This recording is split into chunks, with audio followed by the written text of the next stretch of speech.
Hi, this is Dr. Mark A. Bell, and the next module in our cancer screening in primary care series is on evaluating the accuracy of a screening test.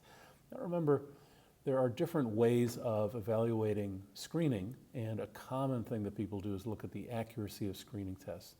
We're going to talk about that, but it's important to remember that that's only one part. What really matters is the impact of an entire screening program over time on mortality. And we just talked about either disease-specific or ideally all-cause mortality.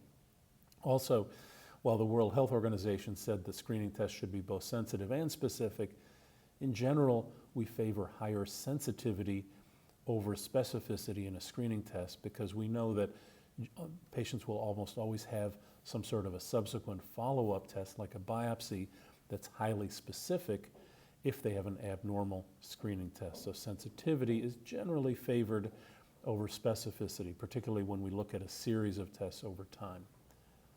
So the next few slides talk about the calculation of sensitivity, specificity, predictive values. You can go through it more quickly or less quickly depending on how comfortable you are with those concepts. And then we've provided an exercise that you can do at the end of the module to practice these skills to make sure you're really comfortable with these concepts. So when we talk about screening, accuracy and sensitivity and specificity, we usually use what's called a 2x2 table.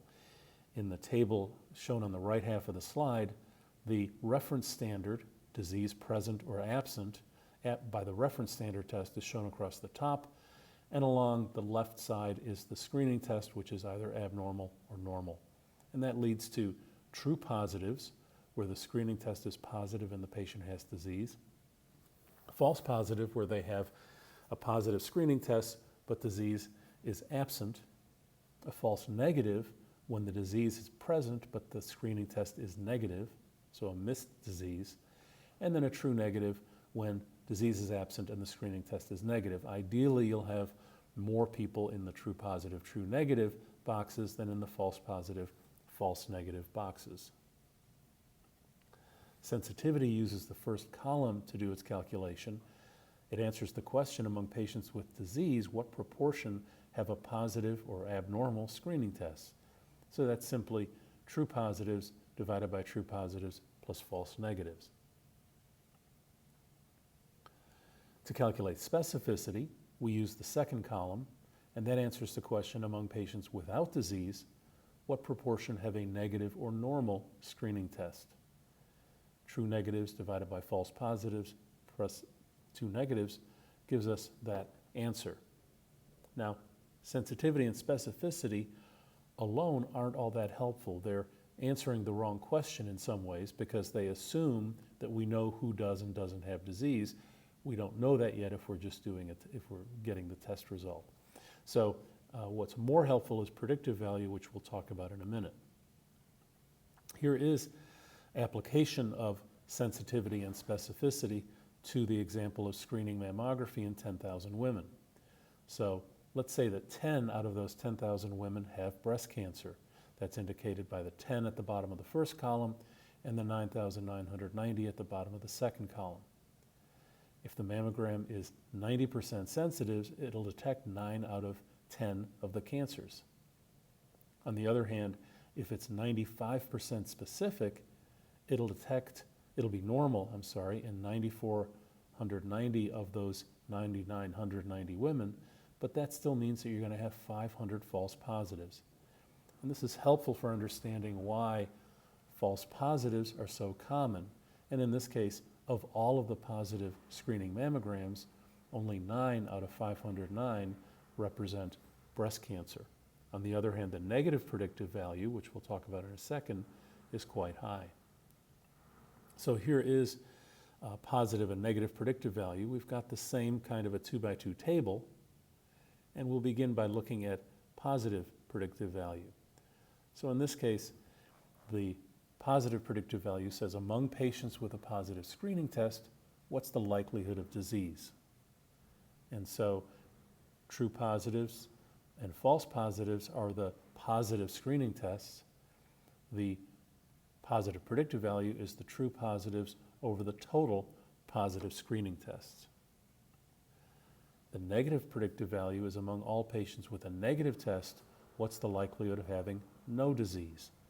So that's the true negatives divided by all negative screening tests.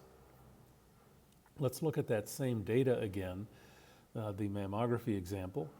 These are made up data, but there's in the realm of accuracy in terms of sensitivity and specificity. So we have the same numbers in each box that we had previously, but now we're going to look at the positive predictive value. As I mentioned earlier, that's 9 over 509, which is about 1.8%. So the majority of initially positive mammograms turn out not to be cancer. So that plays into this idea of burden or harm. If you have lots and lots of false positives, each one of those is potentially harmful in terms of requiring follow-up imaging, follow-up biopsy, or further study. We'll talk about that in more detail when we get into applying what we've learned to breast cancer screening later in this series. On the other hand, negative predictive value is very good. 99.99% of those with a negative mammogram do not have cancer. So a negative mammogram should be very reassuring. So now that we've reviewed that, go ahead and get the exercise 1 worksheets and take about 10 minutes or so to work your way through the worksheet. Once you've go ahead and hit pause now, and once you're done going through the exercise, advance to the next slide to see the answers.